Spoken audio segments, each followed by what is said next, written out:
ঢাকা সদরঘাট থেকে বরিশাল যাচ্ছে। আগে কিন্তু লঞ্চের ভিতরে অনেক জ্যাম হইত, অনেক চাপাচাপি হইত।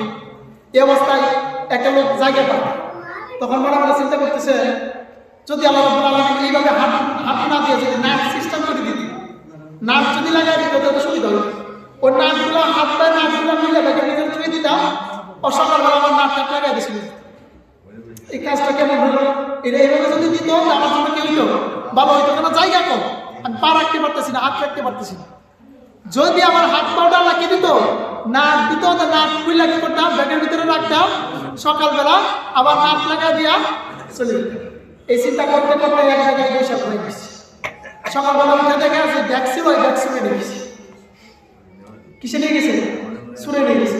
তখন মনে মনে চিন্তা করতেছে আল্লাহ যাহা করে সব বলার জন্য। যদি আমি নাট আল্লাহ যদি আমার পায়ের মধ্যে নাট সেট করে দিত, এই পা